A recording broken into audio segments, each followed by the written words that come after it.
was like 80-20. 20% of women could go that way, but the majority of women were like, hey, you know what I mean? I'm gonna need a man to take care of myself financially. So if you were out here single, you were out here struggling. So this strong independent wasn't a thing in the 80s. It wasn't that thick. It Okay. was starting to happen, but the majority of women hadn't latched on. What's good?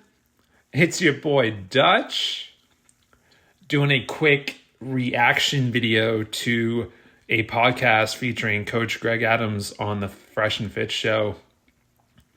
Coach Greg Adams is talking about how dating has transformed over the last 30, 40 years.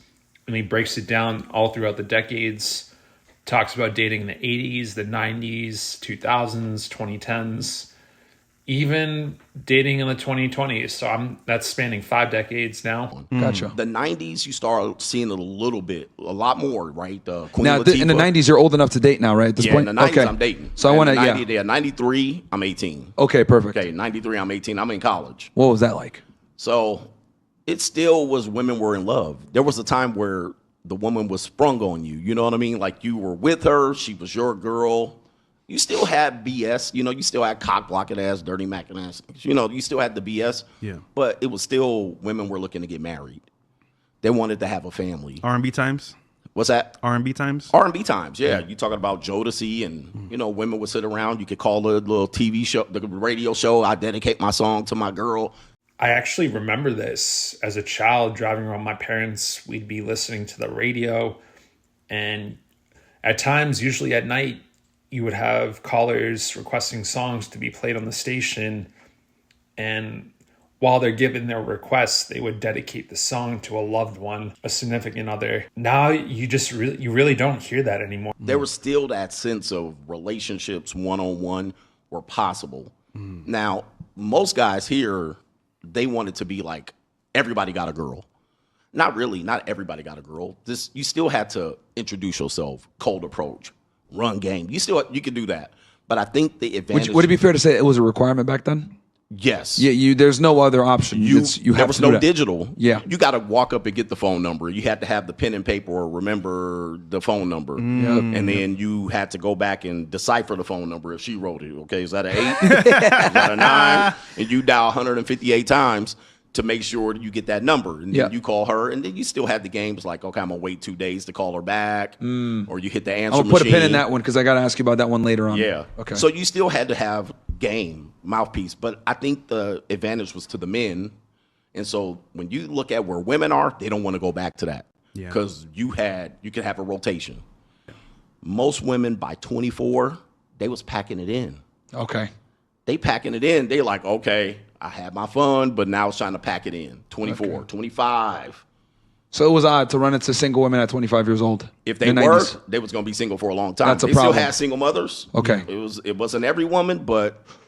Would it be fair to say 25 in the 90s is the equivalent to like maybe a 38-year-old today? This is accurate. You know, you open up any dating app, you're going to see scores of women age 30 plus listed in their bio saying, I still want a serious relationship.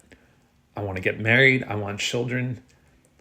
And it's like they have no concept of time. It's like, how many kids can you expect to have once you're 35? You know, you're not just going to meet a guy on an app and have a kid right away. That takes time, planning.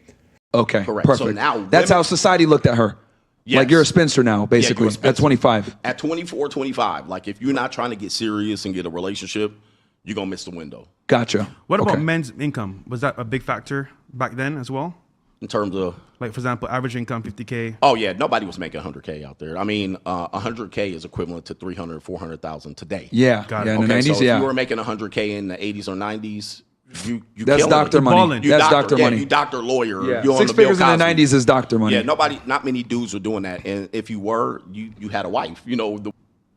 Would you say that the game, right, the dating marketplace back then, since men had to approach, did women actually value those approaches more than they do now?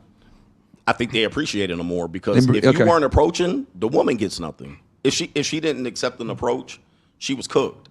Now, she still wasn't going to get seen. See, in the 90s, there was no way for the woman to get anything outside a social circle or approaching them. nightclub. The woman had to be seen. If she was sitting at the house in rollers, Nobody would know. nobody sees her. There was a bit of impetus on the women because they get a bunch of attention today, so they don't need to leave the house. They don't need right. They get all the validation they need, so they had to actually step outside to get attention back then in the '90s. And you're saying that they would appreciate that approach a bit more. It was appreciated. Versus approaching now. them was the expectation. Yeah. Versus nowadays, a lot of the times if you're not a Chad, she's annoyed. Right. I've always said that I think modern women look at men as mosquitoes. Like, what the fuck, man? Like, get off. Like, I've got my attention for the day. I'm tired of you. Exactly. Women only want 7+ men, 7 out of 10 plus men, and they're not gonna even make eye contact with anybody that's below that. And you guys, my listeners, probably experience that when they go out in public. Women are using their phones to shield themselves away from these men. They're avoidant. They will cross the room immediately. They don't want to be near a guy who's below a 7 out of 10. And the standards are increasing by the month. They're annoyed by it because I think 80% of men are invisible to them. Yeah. Right. Whereas we would probably have sex with 80% of the women. Absolutely. We see, right. So I would argue it's now 90 to 95% of men are invisible now, I would say. Correct. And yeah. Some women don't either. They know that and don't care, or they don't realize it. Yeah. Promiscuity. The reason why it hurt women back in the 90s was because women didn't have a reach like they have today. So a woman had a 10, 12 mile radius. People like the cars that we have today, we could just be like, we're going to drive 400 miles. Like, we didn't do that in the 90s. You know what I mean? That was like a trek. So especially for a romantic relationship in the 80s and 90s, nobody's driving 300 miles, flying out here and there. An airline flight was like, 500, 600. It was expensive.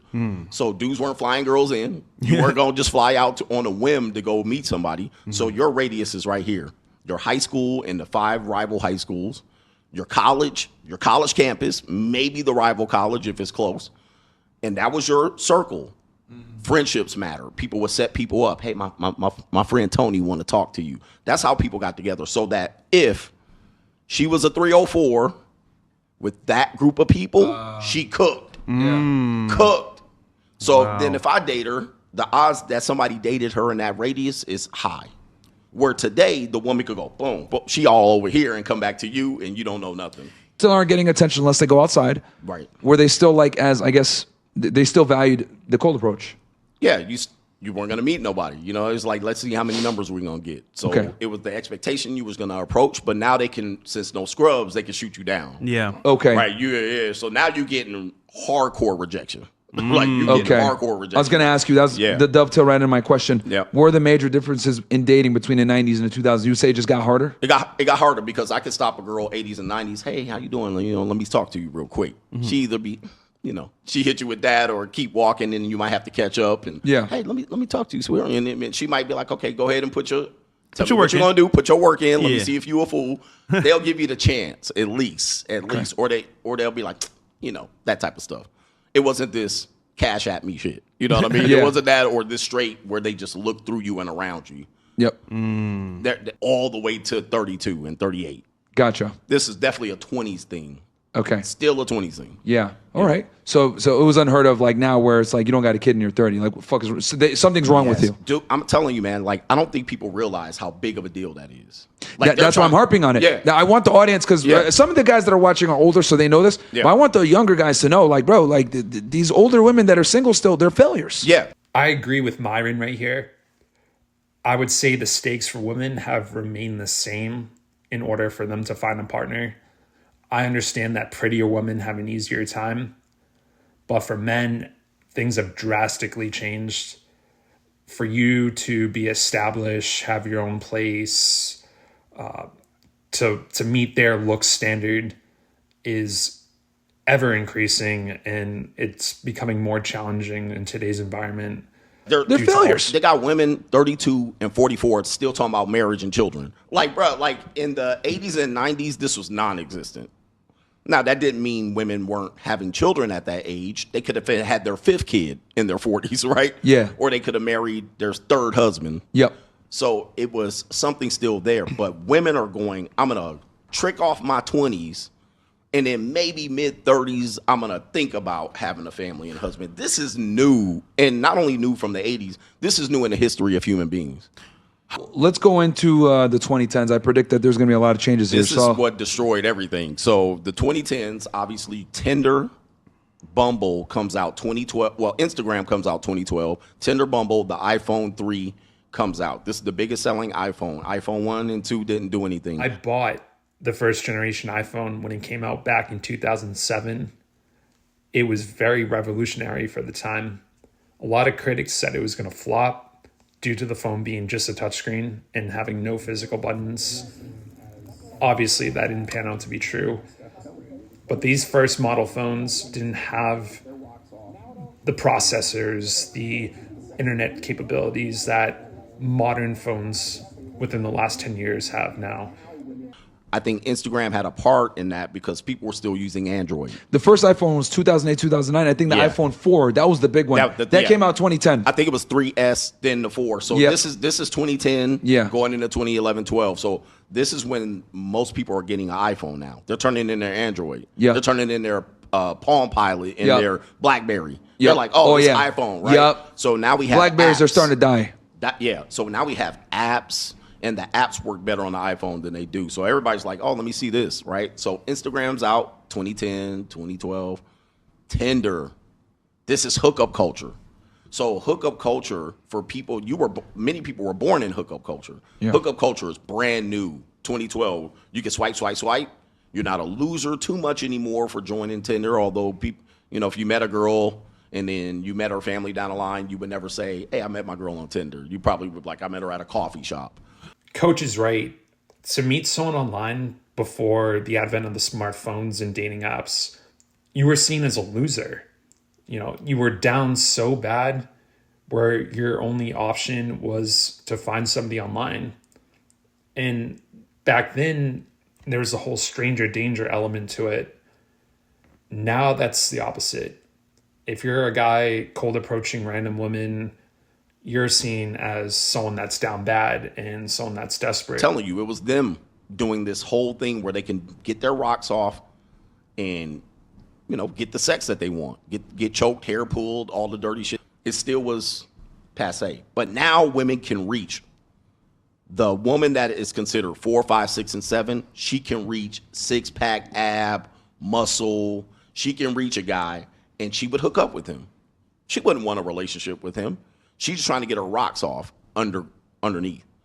Then she would go find beta man. If you made it this far, thank you for listening, watching. I appreciate it.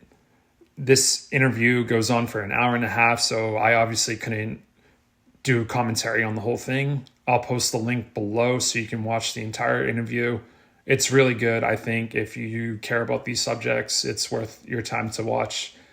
And I'll see you guys next time.